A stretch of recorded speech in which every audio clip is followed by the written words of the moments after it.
Alors bonjour à tous, vous êtes sur We Have a Dream.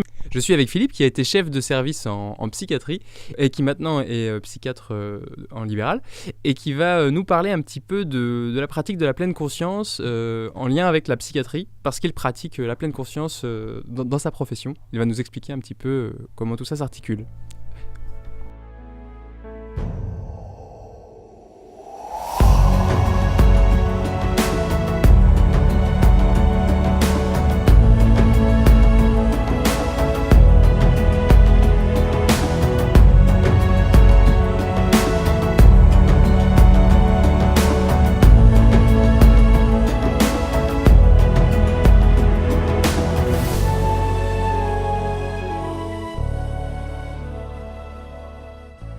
Bon, il se trouve que pour des raisons personnelles, je pratique le yoga depuis à peu près 35 ans, différents types de yoga, mais bon, c'était resté quelque chose qui était très séparé de ma pratique professionnelle. J'étais plutôt du côté des psychothérapies, en particulier les psychothérapies analytiques, etc. Et en fait, quand on est psychiatre, on est confronté à une expérience qui est très difficile, qui est l'expérience de la dépression. La dépression, c'est un fléau, il y a beaucoup de cas.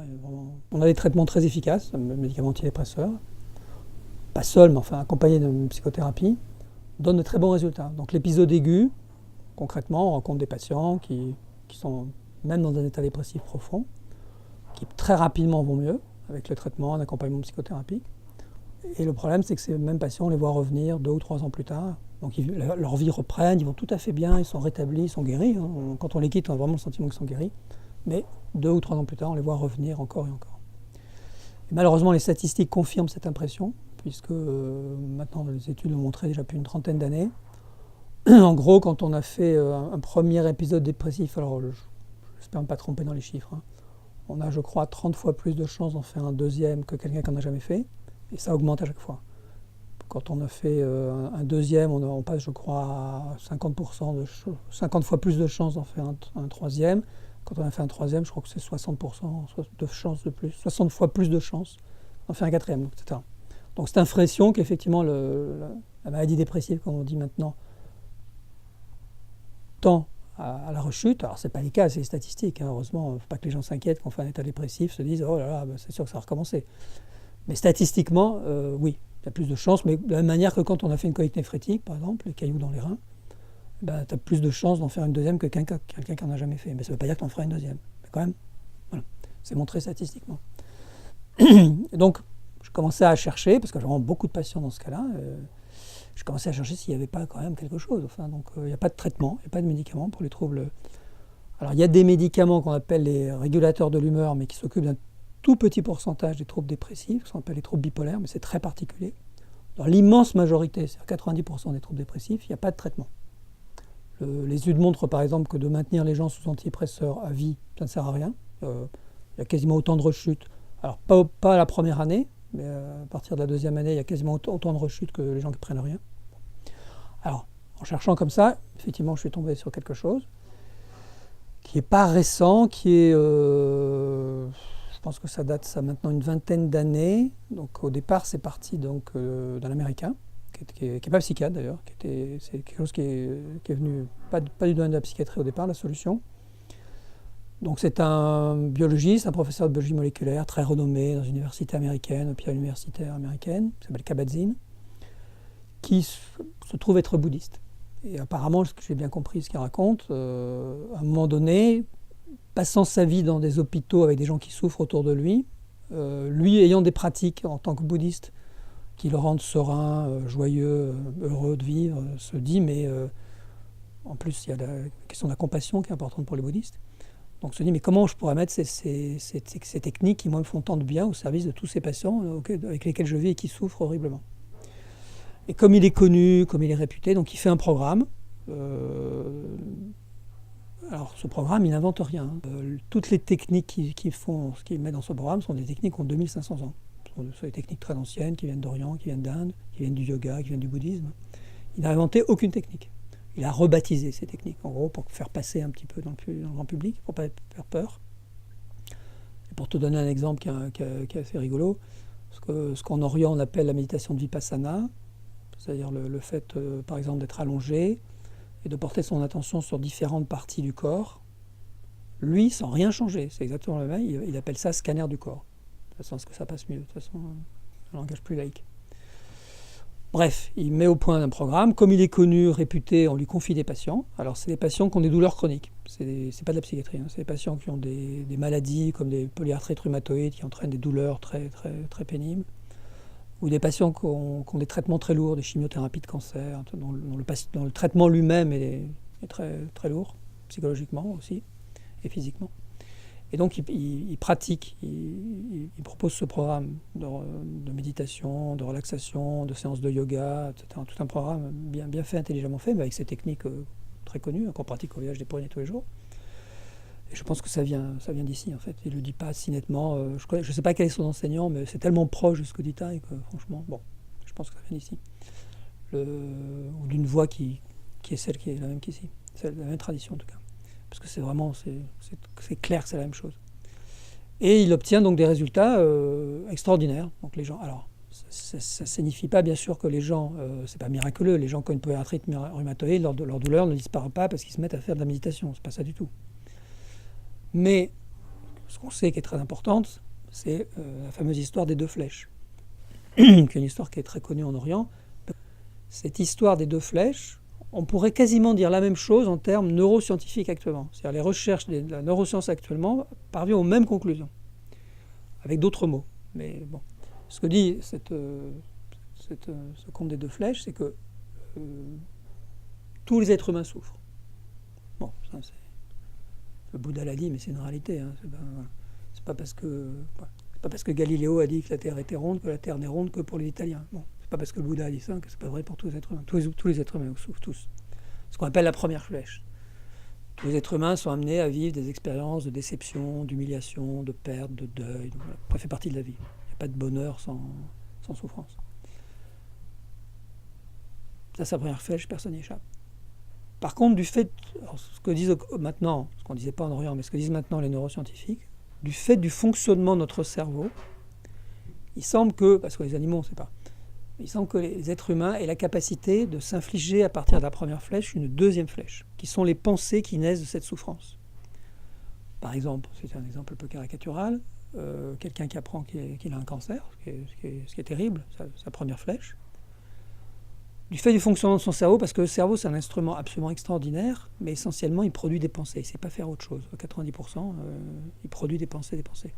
Et il traite tous les problèmes, qu'ils soient concrets ou émotionnels, de la même manière, en produisant des pensées dessus encore et encore, en pensant en croyant qu'à un moment donné, une solution va survenir. Mais autant c'est vrai pour les problèmes concrets, parce que souvent quand on a un problème concret, à force d'y penser, ça se fait tout seul, on trouve la solution. Pour les problèmes émotionnels et psychologiques, la pensée n'apporte aucune solution, parce qu'on tourne en rond, on tourne toujours sur la même pensée. Et donc, par exemple, cette personne qui apprend qu'elle a un cancer va se mettre éventuellement à développer des pensées du style « Pourquoi moi ? Qu'est-ce que j'ai fait ? C'est trop injuste.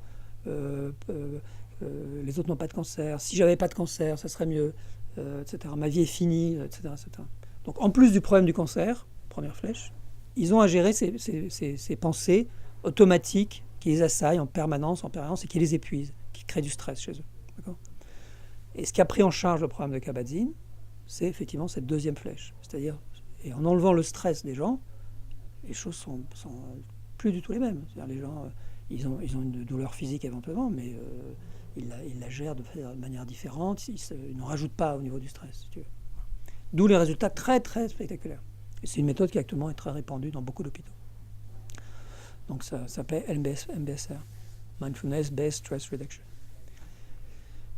Il y a des psychiatres, en particulier des psychiatres anglais, des psychiatres et psychologues anglais, américains, qui avaient fait des recherches depuis des années sur la dépression et étaient parvenus à c'est quelque chose qui est quasiment sûr actuellement, c'est établi quasiment scientifiquement. On a longtemps pensé que les gens étaient déprimés, et parce qu'ils étaient déprimés, ils avaient certaines idées particulières. Les gens qui ont une dépression ont des idées particulières, qu'on n'a pas quand on n'est pas déprimé, et qu'ils ont très longtemps. Ces idées particulières, c'est des idées négatives sur eux. C'est les gens qui sont déprimés, tout à coup, se mettent à se dire « je suis nul, ma vie ne vaut rien, j'y arriverai jamais, maintenant c'est foutu, de toute façon j'ai toujours été nul, j'ai un mauvais destin, je suis né sous une mauvaise étoile, il y a quelque chose qui cloche en moi, je ne suis pas comme les autres. » Ils se mettent à avoir... Voilà. On a longtemps cru, on ne sait pas trop comment, par quel mécanisme, que ces idées étaient la conséquence de la dépression. Puisqu'effectivement, quand les gens vont mieux, on les soigne avec des antidépresseurs, ils n'ont plus ces idées. Les mêmes personnes n'ont plus ces idées.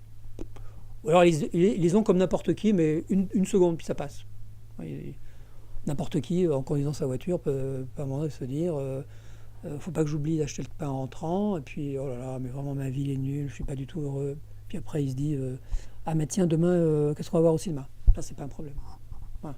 Mais c'est, par contre, cette même idée négative sur soi qui s'installe et qui se répète, là, ça crée des troubles. Et actuellement, on est quasiment sûr que c'est le mécanisme inverse. C'est-à-dire, les gens commencent à avoir des idées comme ça. Il y a toujours un événement, on trouve toujours un événement, qui fait naître ces idées. Ils ne s'en rendent pas compte. Mais ces idées s'installent en eux, petit à petit, et régulièrement, et plusieurs heures par jour. Et le reste des signes de la dépression viennent de ça. Donc, au départ de la dépression, il y a d'abord des idées. Et les autres signes en découlent. Les troubles du sommeil, la fatigue, ça, tout. Parce qu'après, il y a une spirale qui implique le reste.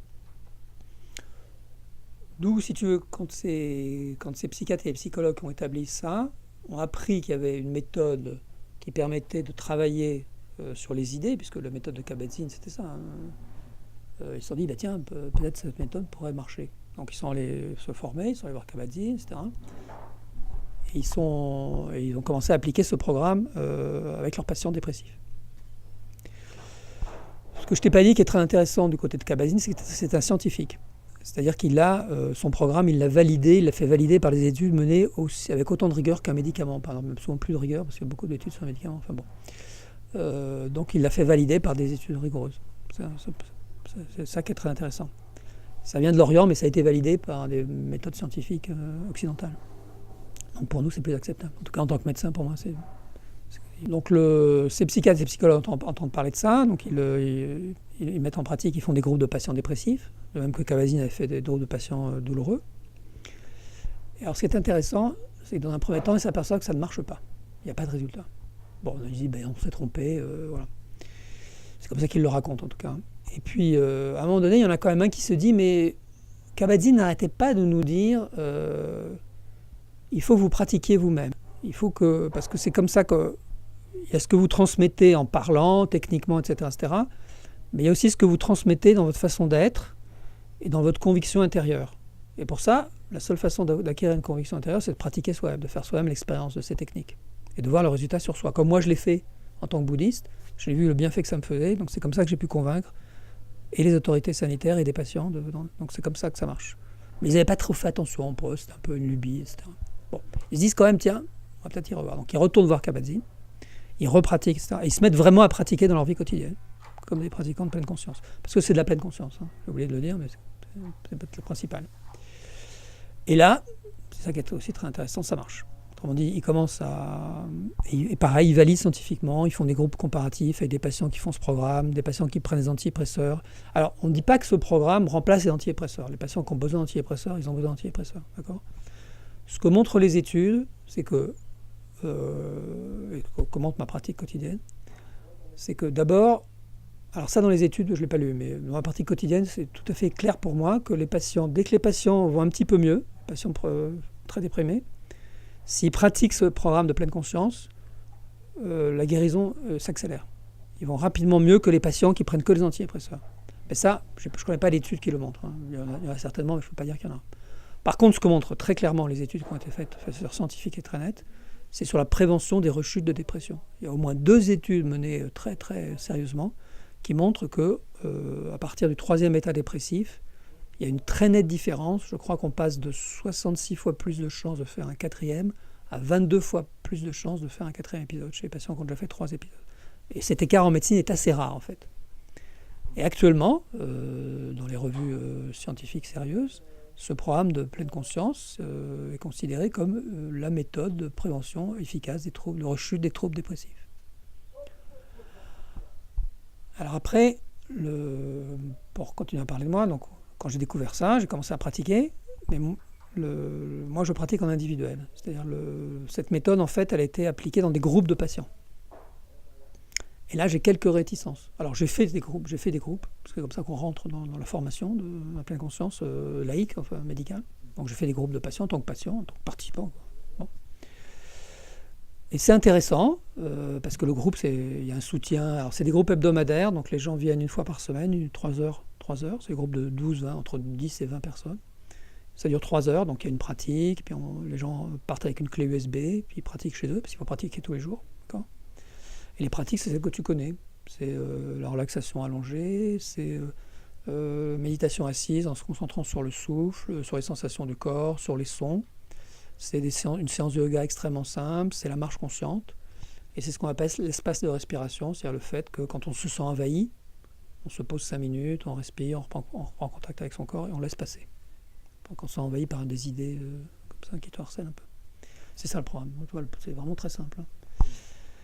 Alors, ma réticence par rapport à ces groupes, d'abord il y a manifestement de plus en plus un effet commercial. Bon, ça, c'est inévitable. Toute méthode à un moment donné qui tend à être produit, mais bon, cet effet y est, mais si ça aide les gens, pourquoi pas. C'est vrai que moi dans ma pratique je crois plus, mais c'est peut-être ma deuxième formation, ma première formation qui m'y invite, mais j'ai retrouvé la même chose chez Tai. Tai à un moment donné dit, j'ai lu ça avant-hier, pour aider quelqu'un, on ne peut pas aider quelqu'un si on ne comprend pas assez profondément, alors que ça c'est le langage de Tai, quelles sont les graines de souffrance et les graines de bonheur qui sont chez cette personne. Et si on se contente à cette personne de lui proposer des techniques, ça l'aidera pas. C'est aussi ce que je crois. Et donc moi dans la pratique, je combine effectivement le fait d'écouter beaucoup, c'est de comprendre, parce que dans les groupes il y a peu d'espace pour que les gens s'expriment. Alors les gens ont besoin, les gens dépressifs comme les autres, ont vraiment besoin de s'exprimer dans un lieu neutre, ou avec quelqu'un qui ne va pas réagir, il n'y a pas ça dans la vie. C'est ça qui fait aussi la valeur des psychothérapies. C'est ce rapport très particulier où la personne que tu as en face de toi, à qui tu parles, d'abord ne va pas ajouter ses propres problèmes. Parce que tu fais souvent avec un ami, quand tu dis je suis triste, je suis pas en forme, je vais pas bien, dans la vie, souvent l'autre dit ah ben moi c'est encore pire, ça bon. Voilà. Donc il y a souvent peu d'espace dans la vie pour s'exprimer. Là, tu as quelqu'un qui est là, qui est entièrement à ton écoute, etc. Et c'est inestimable, c'est très important. Mais ces techniques ont une place extraordinaire dans la dépression. Et moi, ma pratique a complètement changé à ce niveau-là avec mes patients dépressifs. Ils ne reviennent plus. Et les gens me disent, et les témoignages qui me disent que vraiment, ils s'étonnent, parce que souvent j'ai des patients qui ont un long parcours de dépression, puisque je suis connu maintenant avec les médecins de ma ville. On m'envoie souvent, pas des patients faciles, parce que c'est normal, je suis spécialiste. Donc on m'envoie souvent des patients qui ont déjà fait beaucoup de méthodes, etc. Et qui s'étonnent que jusqu'à présent, ils n'aient pas découvert ça. Parce que ça leur paraît tellement simple et évident, et ça leur apporte une aide tellement formidable, qu'ils se disent que pour eux, c'est un monde... ils n'en reviennent pas. Beaucoup de témoignages de patients qui me disent c'est incroyable parce que ça change les choses.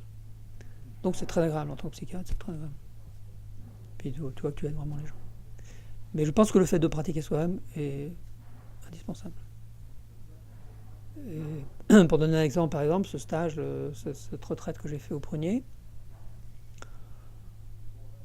m'aide beaucoup professionnellement. Donc la première retraite que j'avais faite, c'est la deuxième fois que je viens ici, j'avais entendu, j'ai fait beaucoup de choses, de yoga, etc., mais il y a quelque chose que j'ai jamais entendu ailleurs qu'ici, qui est de dire que, et qui vient du bouddhisme, mais je ne connaissais pas le bouddhisme, qui est de dire on ne souffre pas pour rien. Si on sait prendre en compte sa souffrance d'une certaine manière, on peut faire évoluer sa souffrance. On ne souffre pas pour rien. On peut faire évoluer sa souffrance vers quelque chose d'autre qui ressemble plus au bonheur, à la sérénité. Et en fait, la sérénité et le bonheur viennent d'une souffrance transformée. C'est ce message que j'ai entendu ici.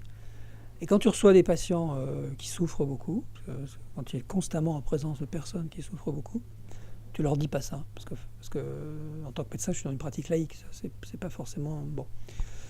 Mais de savoir ça, et de le penser, de le vivre avec eux, ça m'aide énormément. Et je sais que ça les aide beaucoup.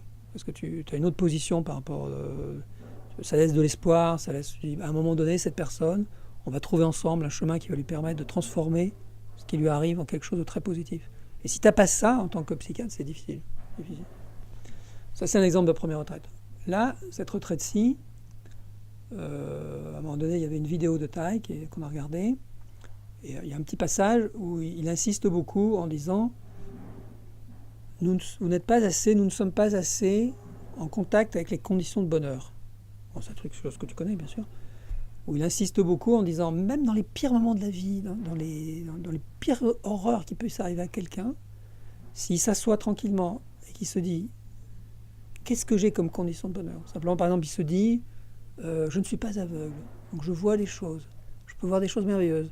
Ou je marche, mais c'est formidable de marcher de ça. Donc, on a toujours, tous les êtres humains ont, à tout moment de leur vie, quelles que soient les pires horreurs qui leur arrivent, s'ils y réfléchissent, des conditions de bonheur, qui sont toujours présentes.